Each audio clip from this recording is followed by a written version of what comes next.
Hello and welcome. I am so glad you are here for this next episode of Joyful Business TV. I'm Laura West and I'm the host of your show.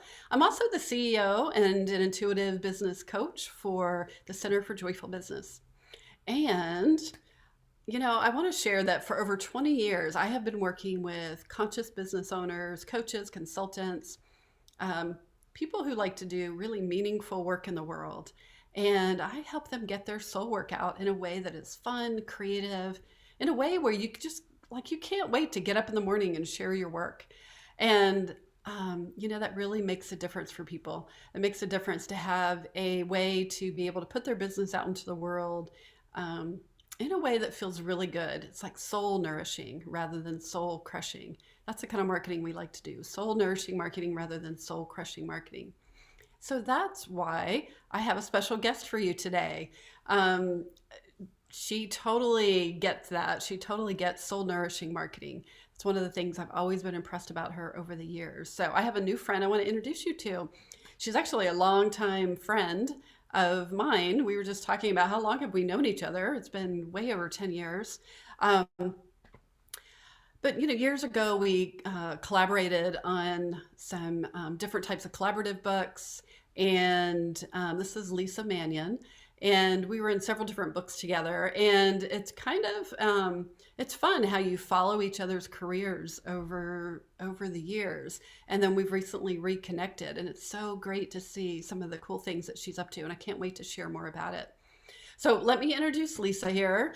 She is a writer, a consultant, and the president of Right On Creative. She pioneered the values based challenge, solution, invitation communication framework. I just love that. Challenge, solution, invitation. I know we're going to talk about that soon. For how to create marketing messages with integrity and the whole idea of focusing on passion points instead of pain points. All right, this is like covering everything we're going to talk about today. Lisa's business and marketing strategies have been known to create $1 million results. She is also a cancer thriver who believes in healing with love. Lisa is also the author of an upcoming book called Spiritual Sugar: The Divine Ingredients to Heal Yourself with Love. All right, I am super excited about introducing you to Lisa. Lisa, I'm so glad you're here today. I am so delighted to be here and to be reconnected. I mean, it's wonderful that we're both still helping others create their magic in the world and creating our own. Right, right. That is a thing, like to still be here, right? It is, it is. Yeah, and I think there's something, I love that you're bringing that up because there's something about having the longevity, like to really have been here and to seen the ebbs and flows, the twists and turns, the recessions, the expansions, and to still be here and be like, I think we're proof in the pudding of, when you're really aligned with your soul work and really helping people make a difference, it lasts through the test of time. It does. And I love that you said that you've been doing this for, well over 20 years. My business is now 19 years young. So, we've been around the block. We know a Yes. thing or two that can help others. So that's always exciting too. And where I come from and you come from, both that place of service, like let's really make sure this is working for people and let's do it on our own terms. Yes. Yay. High five. We give you like a I know. high five, right? So, there's so many places I want to talk about, but tell me first of all, just give us a little bit about here's what the work that you're doing in the world. Yeah. So, in a nutshell, Right On Creative, it's basically a marketing and consulting firm. And I specialize in taking the pain out of planning and the pain points out of marketing. So we've all heard that, many people teach to focus on pain points so that you can promote sales. And I have a completely different view on that. So I've just taken a different stance on that. So I help with high level strategy for mission driven entrepreneurs who are doing big work in the world. And really the thing that they have in common is they actually pain point marketing is their pain point, which is kind of funny, but it's true. They're very turned off by a lot of those antiquated manipulative techniques. Right. And they're just really Sure. doing something big in the world, like your clients, right? They're here to create joy and to make an impact in a really positive way, and they want to do it in a way that's totally aligned with them. So I help them do that in a multitude of ways: content strategy plans, some clients will retain me for ongoing support to have a critical thinking partner.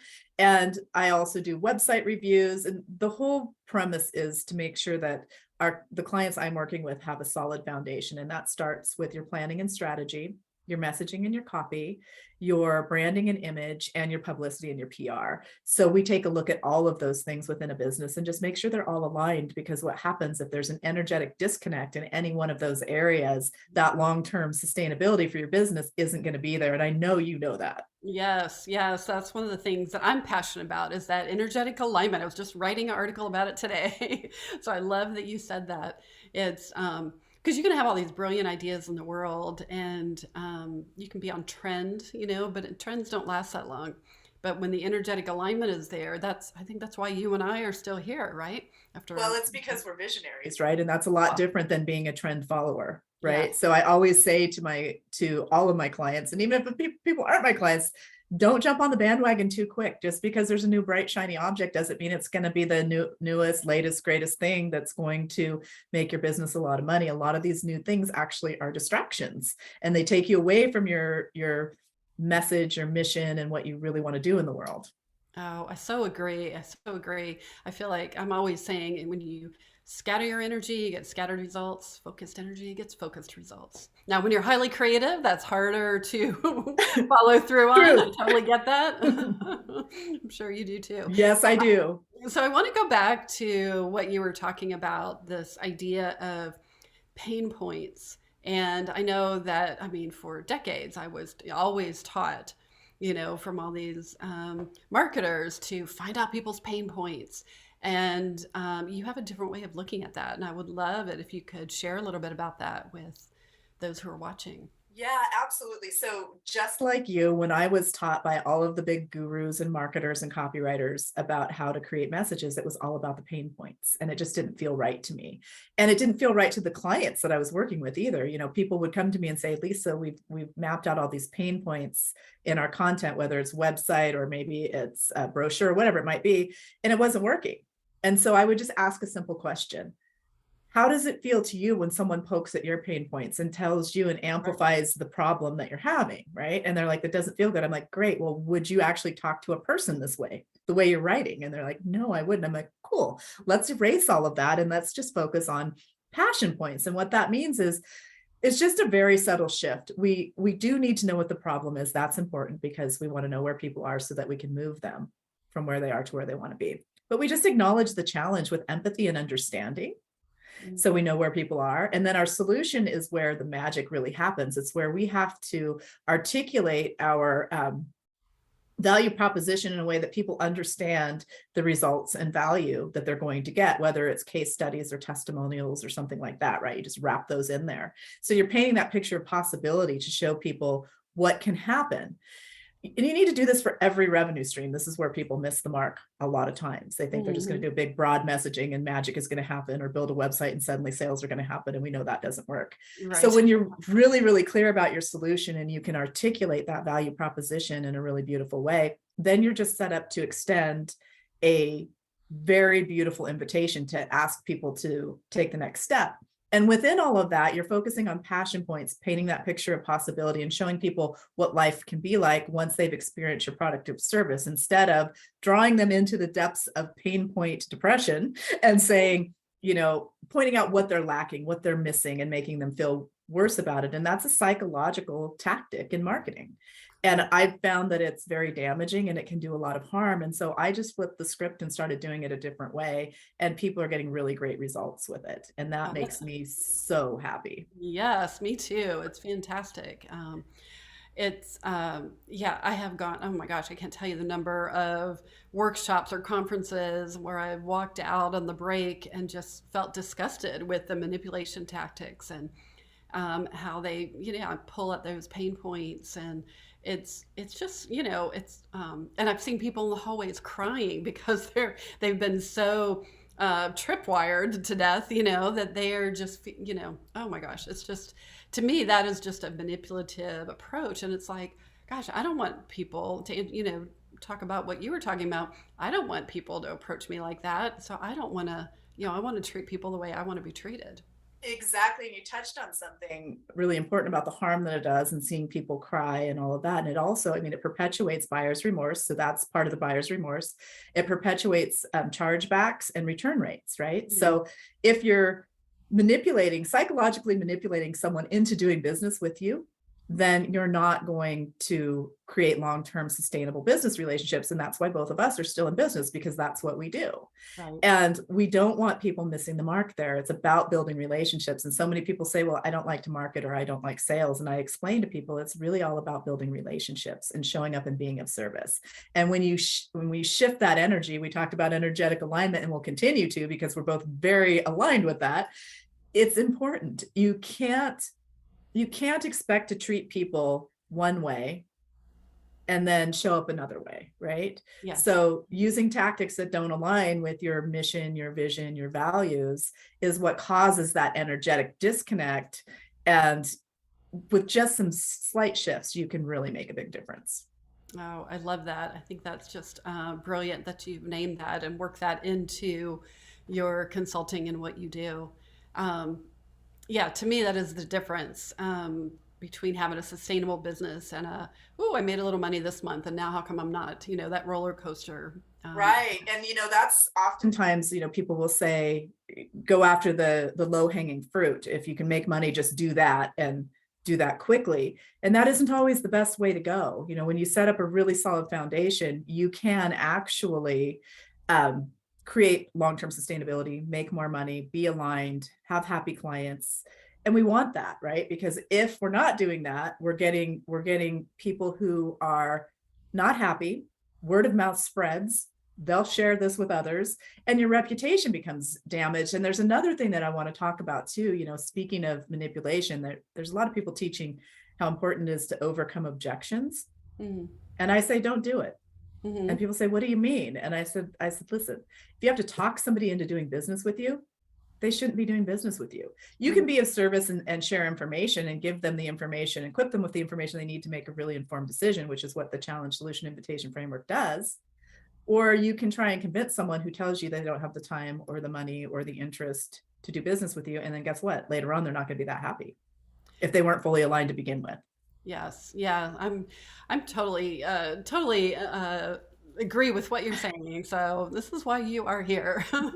To me, it is. I just have those calls, and it's like it's a conversation and it's a connection. And yes, there's certain frameworks and structures you want to have in place to make that so they'll come and make a decision, because people do Right. need a deadline to make a decision.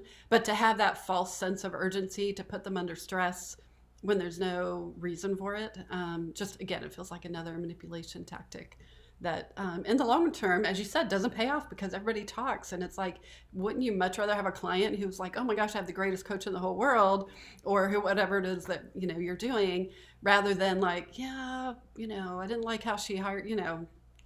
People always talk. Right. And this is the beautiful thing, is because we both talked about that. And we've talked about how the majority of our business comes from referrals, because people are happy and joyful and passionate when they do business with us, because we're showing up who we truly are and delivering exactly what we promise. And that's something that does not always happen.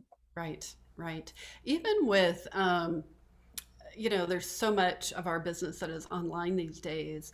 And, I have a lot of people who come to me and they're like, well, I just want to do online. It's like they don't want to talk to people. Right. They think they don't have to talk to people, but actually, I'm a believer. Like, all opportunities show up through people. Like, you want to talk to people, and you want to have those relationships, because you never know who that could help them, who they know that could help you, a book you could recommend, a program, a resource, and that creates a lifelong relationship rather than a transaction. And I can tell that's what you're about too. Totally. Because technology and social media, they're tools to leverage your business, but they can't really replace you. Hmm. They can help leverage, they can help you offer one to many, they can help you do a lot of different things as far as structuring. They're tools, but they're not you. Right, right. I think people forget that, or they just want to create that online business that magically creates lots of money. And even with that, it's like you still have to do that through joint ventures, collaborations, through relationships, right? Well, yeah, it's so funny that you say that because so many people say, "Oh, well, I want to create passive income and just have an Yes. online business." I And don't I think there's say, anything such as passive income. thank you. That's what I was just going to say. I'm like, I don't even believe passive income exists. Leverage income, yes, but there's a lot of heavy lifting and work that has to go into getting those streamlined systems online in place. They don't just miraculously happen. So there's a lot of people out there that will try and sell you that dream. And then you realize, oh, wait, what do you mean? I have to write all this content and then I have to get this technology and then I have to have these email sequences and these landing pages and websites. And wait a minute, that's not really passive income. Right. Right. It's not so passive after all. Right. So I would love to hear, Lisa, about this other part of your business that you have that is really coming alive. And I know you're getting ready to launch your book. Yeah. Tell us about Spiritual Sugar. I mean, what a great name. What a great name of a book, first of all. And yeah, what is Spiritual Sugar? And then tell us how you came about that. Sure. So the arm of Right On Creative that is producing Spiritual Sugar is the Right On Creative publishing arm, which I had established about 14 years ago when I bought a batch of ISBN numbers and knew I was going to write a book, but thought my first book would be a marketing book. Right. Clearly, that seems like the right thing to do, but the creator had a different plan for me. So Spiritual Sugar is all about tapping into the inner sweetness of your soul. It's about coming home to yourself, and it's about really taking good care of yourself by looking at your relationship with self, health, and wealth. Mm. It's also part of my memoir because I am a cancer thriver and I was able to successfully heal cancer with love. I did have surgery, but I did no chemo or radiation. So that's relatively rare. I chose a lot of alternative methods and homeopathic remedies and different things like that, eating natural food, cutting out any kind of processed food, all kinds of things that we should all be doing, but we're not, because most of the things that are marketed out there as food aren't food. So if it's in a package and you can't read the ingredients, probably don't eat it because it's not doing you a whole lot of good. So that's kind of how it came about. But even prior to receiving the diagnosis of cancer, which I don't wish upon anyone, and part of my passion about this book is hopefully inspiring people to take care of themselves before they get a really scary wake-up call, because facing mortality is not fun. It's a whole reset. I do see it as a blessing now, but 2 years prior to receiving that diagnosis, I tap into source a lot, to the divine, to the creator, to God, whatever you choose to call it, totally up to you. And I got a message that said, you're going to write a book. It's going to be called Spiritual Sugar, and it's going to be about healing with love. To which I thought, what does that even mean? I don't even feel like I am qualified for that. And plus, I had received this divine charge to teach people about creating marketing messages with integrity, which is somewhat of an oxymoron in the whole industry. Right. So it's a joyful business. I feel you. Right. So I'm like, wait a minute, I've been doing this for decades. It's finally catching on. And now I'm being shown that I'm to write this book about being healed, and I don't feel like I'm a healed person. So it was very interesting when I went through the whole journey, and I was sitting in inquiry wondering, going to find out if it was cancer, what it was. I didn't know. I knew I was not feeling well, of course, but I didn't know to the extent of how I hadn't been taking good enough care of myself. And I was sitting in my office, just sitting in inquiry, wondering like, okay, gosh, am I being delusional? Am I going to kick it tomorrow? What's happening? And I got another message that said, don't worry, you'll heal this with love. And I was like, oh my gosh. And I remembered of the journal entry from 2 years prior. I went and dug out my journal. I'd actually kept that when I hadn't torched it. Sometimes I do burning rituals, but that's another story. Me too. I always wonder, am I going to want that? Exactly. So I pulled it out and I was like, oh my gosh. So I bought the domain name, and throughout my healing journey, I built the business.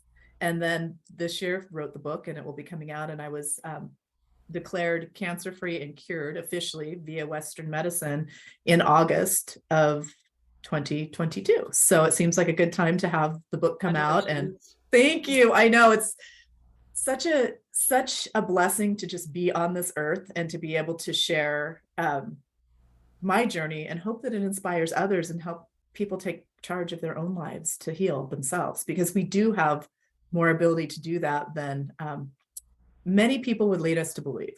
Yes, I believe that too. I think we have so many more abilities all over to heal, to shift, to transform in so many ways, and there's so much more available to us. Yeah.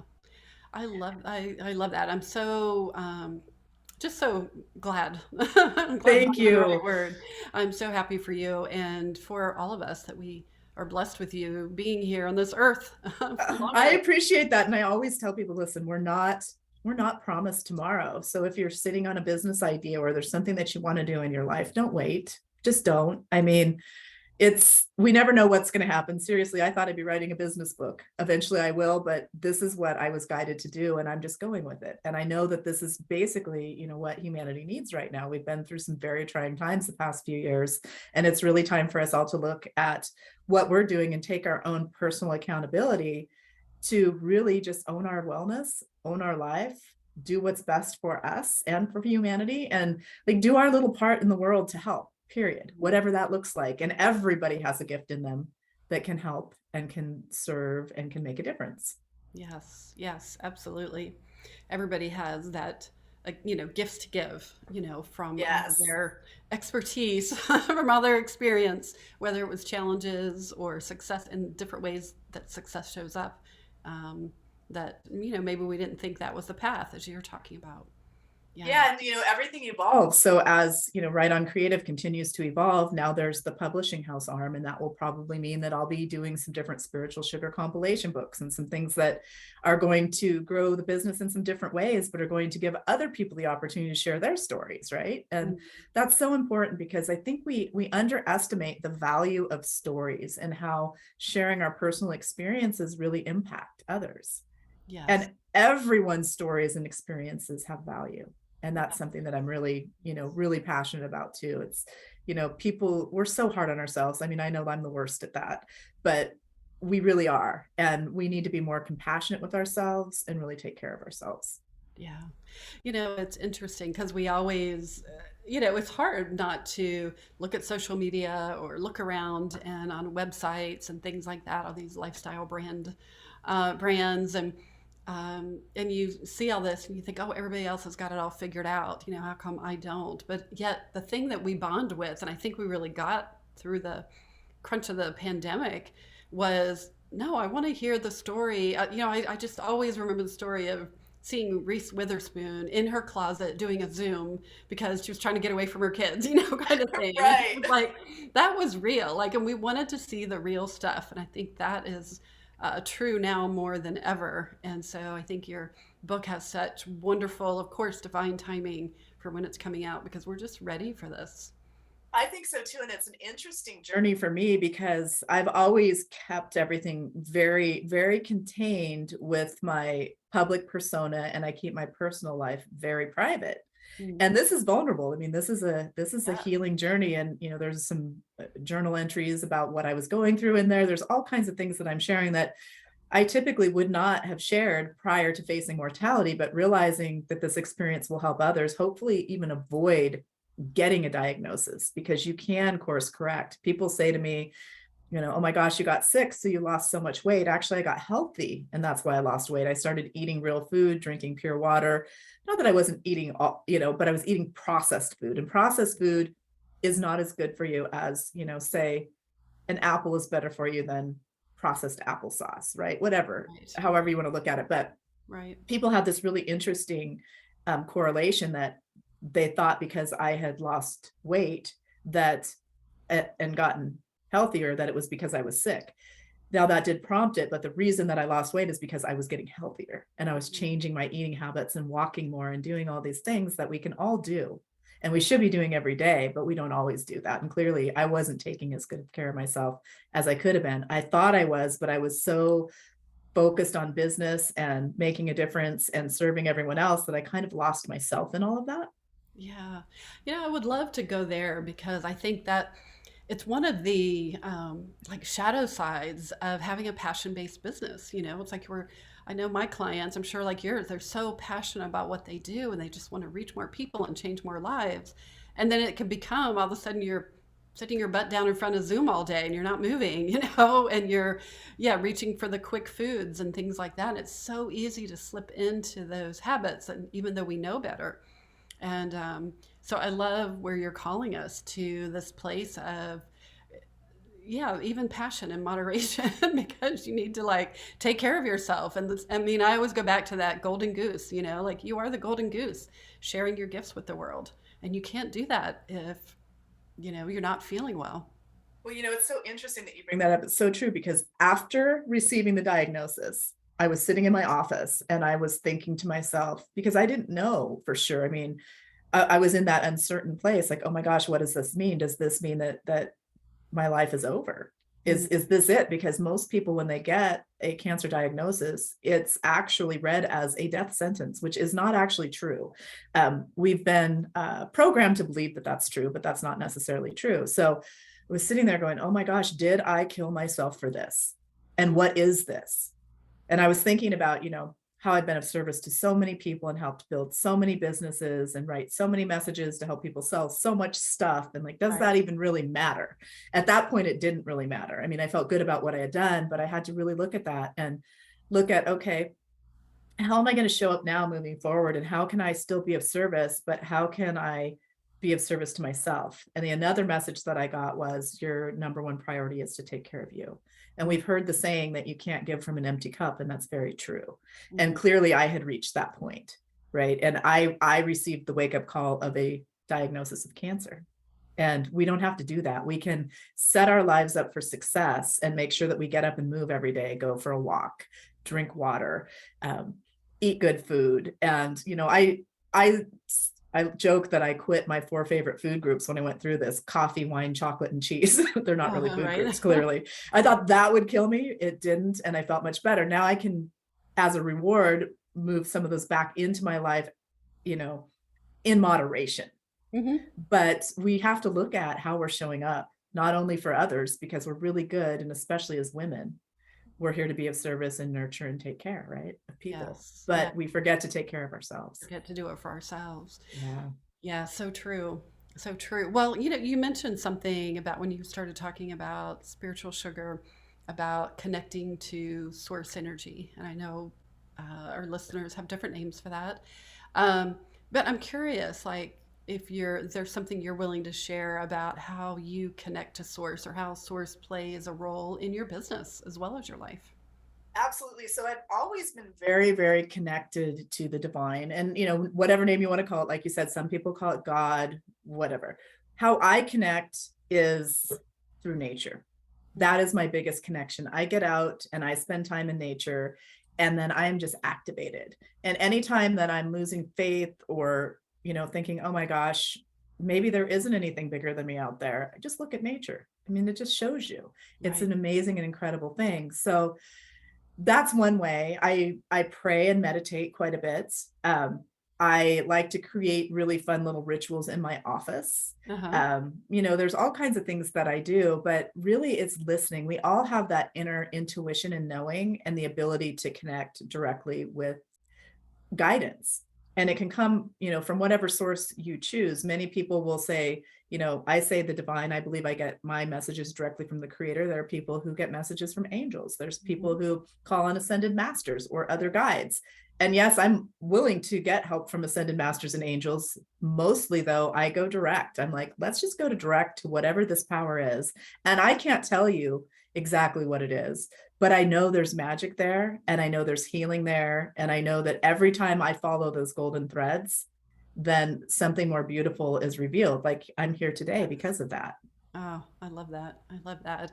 It's, you know, I bring it in more and more into the conversation in my coaching, and because it's the old ways of creating from, you know, just your brain. We love our brains, but, you know, just creating from what it is that I can create, that I'm capable of creating. It's outdated, you know, It and is, and it's so fascinating, because we all have masculine and feminine energy, right? And in business, we tend to lead with the masculine energy, which I equate to like the strategy piece of things, where the feminine is more the nurturing and the relationship building. And we both of you and I really merge those beautifully.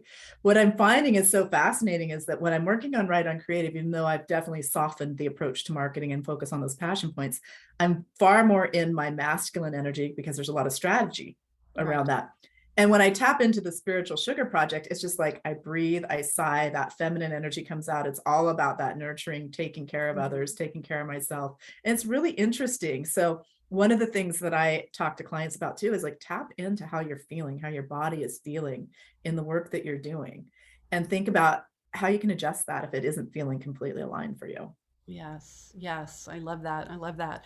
Um, yes, connecting through nature, connecting through meditating, through, I know I'm a big journaler. Lots of times I put pen to paper and just, oh my gosh, I access so much that I could have never sat here at my computer and figured out, as you say. Yes, I And do that too. It's funny. I didn't even mention my journaling. That's a big part of it, but just because, write on creative, I assume everybody knows I write, but right. but in my own personal practice, I journal all of the time. I've got multiple journals for different things. A journal of success, just the one that I do my brain dumps in. I have a specific journal just for the spiritual sugar project and different things that come through for that. So, there's never a shortage of journaling opportunities for me. I love that. Do you have favorite journals that you like to use, or what kind of journal? It depends. It really depends. I've been ordering these really cool purple ones. I don't even know what brand they are that I like. Eventually I'll probably create like a spiritual sugar journal at some point, but I'm just focusing on getting the book done at this point. But yeah, I like lined paper best for me. Gotcha. See, That I'm not works. online. I like dotted grid or blank. Yeah. And But a it's lot of always people love lines. Oh, yes. always a purple pen. Oops. Where'd mine go? Yes, the Energy pens are the best. Yeah. So I always use purple ink. Unless I run out for some reason, but usually I've got a stash of refills nearby, and it makes me happy to write in that. So there are little things like that you can do just to be more joyful, to be more passionate in your work. And if it makes you smile, it's going to make the day better, period. Yes, absolutely. Absolutely. It's like if it brings joy to your life, it's like, how can it not open up more inspiration, ideas, and creativity? So even if it's as simple as the purple pen or the paper that feels good to write on, so that your ideas flow, or talking to people who, like us, who are, like-minded, who understand that there's more to creating a business and growing a business than just get out there and hustle and grind and 24/7 availability. Yeah. Yeah, and speaking of fun pens, when I'm mapping out strategy, I like to use a whiteboard with multiple colored markers or a flip chart. And Uh-huh. I think it's the more colorful, the more fun, the better. Me too. Me too. I've got sticky notes, flip charts. Those are, to me, it's like we especially the tangible, right? Like being able to be Yes. tangible with your ideas, and then come and put them onto the computer a little bit later, right? Yeah, it's just fun. And that's why, you can make your business fun. It should be fun. It Hmm. should be fun and playful and fulfilling. And when you start getting to the point where it doesn't feel good and there's that misalignment again, you just want to look at like, where can I reset my energy? What can I do to take better care of myself and then make this flow? Because again, when you're getting to that point of near burnout, is what I will often call it, it means you need to course correct Right. and step back a little bit and look at, okay, what's working, what isn't working. And the thing of it, I can't talk. The thing about it, I get so excited, is that it's your business, right? So working with entrepreneurs, we get to create whatever we want to do. We get to Right. make it up as we go. And so whatever false confines you're operating under, just release them and create what you want to create. Yes, I think people often forget. It's like even though you're a solopreneur, a small business, it's like you are the CEO. You can create the rule that you get to work with markers, you get to write with crayons, do your business plan with crayons, Right. whatever works. Like I think there's just all these old rules that has to be so serious and boring, when in fact our creativity is sparked by, like you said, the color, the imagination, Yes. sticky notes, whiteboards, things like that. And that's coming more into play with even some of the larger corporations, like benefit corporations, B Corps, and things like that. People are realizing that they need to be more engaged and playful and fun, right? So the rules are changing, and they need to. I mean, I like to know the rules, and then I like to break them as Right. applicable. I know. I think that's it. I always feel like I'm the secret rebel underneath. It's like people think, oh, she's all packaged up, and it's like, what, man, underneath I got the leopard print. Right. I think that's great. So I would love to know, as we're finishing up here, what are some of your favorite rituals? We kind of mentioned that, and that's actually one of the book. I think the first book that we were in was Success Rituals. Yes. And so I'd love to hear, like, what are some of the rituals that you like to do that maybe help align your energy, open up your creativity? Um, yeah. Yeah, I'm like so many. Where do I even start? So I like to set my environment in a really beautiful way. So I diffuse essential oils. Mm, I also clear my space with Palo Santo. So before we started, I've got my peace essential oil diffusing. I, burned a little Palo Santo in the office to clear out the space, did a little meditation to you know, set the pace and tone for everything. In the morning, I like to journal, kind mm. of clear my mind, do a little bit of journaling. I do singing bowls as well. So Oh, I'll nice. play singing bowls because sound healing was a big part of my healing journey too. So I'll do some Mm, some singing bowl rituals. And I love oracle cards and divinity decks. So sometimes I'll pull those and meditate on one or journal about one depending on, where I'm at. So that and walking in nature is even a ritual. Many people will say to me, when I suggest meditation, especially, they're like, well, I don't meditate. So meditation doesn't have to be just sitting there in a lotus position saying Om and doing a right. mudra. Okay, it can be if you want it to be, but that's not really how I meditate. Sometimes I'll sit in silence and meditate, but sometimes even cooking is a meditation for me. I love playing in the kitchen, Mm, walking in nature, whatever it is that you like to do, that can be a meditation. It's just being mindful about that practice and yes. not letting everything else, play in, which happens when we're running a business, our minds are always going Yeah. 100 miles a minute, usually. Right. Right. Right. Oh, I love these rituals. I can so relate to all of them. So, yeah, and sound healing, oh, is amazing. I had one of the most powerful I never had a private sound healing session before until I was in Guatemala, and it was just extraordinary. It's extraordinary. So I can imagine. Yeah, this is kind of a fun story from my healing journey. I would go to group healings with a practitioner here locally, and she was fantastic. Her name's Karen, and then she gifted me a session prior to going to surgery. And this is where she'll play the bowls on you with water in them, Mm, and these are the metal alloy bowls, Tibetan bowls. And typically what will happen is she'll have you turn over and then she'll do the other side. But I went into such a deep trance that she didn't want to disturb me. And she said that when she was playing the bowl, she hit the B note, which is also throat chakra stuff, which is the type of cancer I had was in my throat. mm. And she said the whole room filled with angels, and she'd never seen that happen before.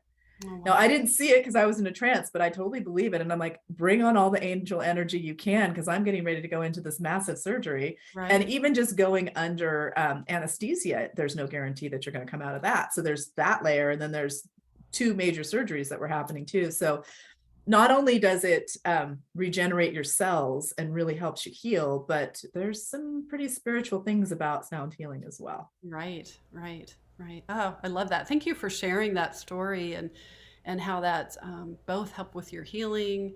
Um, I just think that, again, there's so many different opportunities for us to heal and transform the energy, whether it's something with our health or something with our business where we need to transform beliefs and find that greater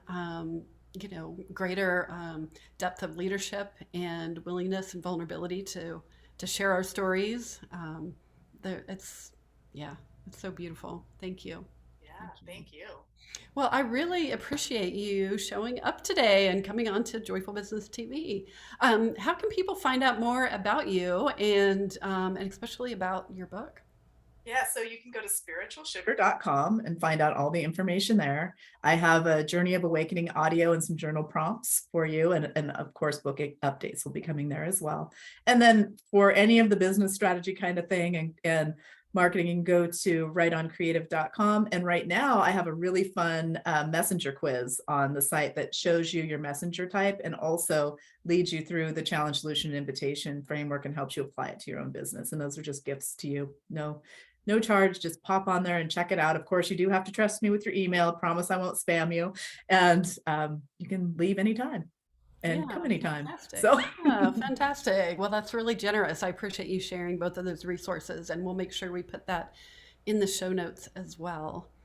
So I'm going to wrap up for today. And again, thank you for coming, Lisa. So honored to have you here and have this conversation with you.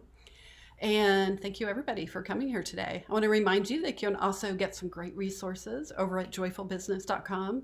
We have a wonderful Activate Your Abundance toolkit there right now that is a really delightful guided visualization for tapping into the universal abundance current, along with a 7-day co-create with the universe journal. So go to joyfulbusiness.com and you can find out more about those. All right. Thanks again, Lisa, for coming today. And I hope to see everybody else on the next show.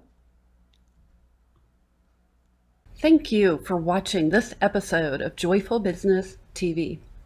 I want to invite you to get more creative strategies and support for growing your business. You can start right now by activating your abundance mindset with a really powerful creative visualization that will help you get into the universal abundance current, one of my favorite things to do. And you'll also get a companion 7-day journal that will help you create a daily habit of co-creating with the universe. These are 2 powerful resources that you can get started right now to help grow your business and activate that abundant mindset. You just go over to activateabundancegift.com.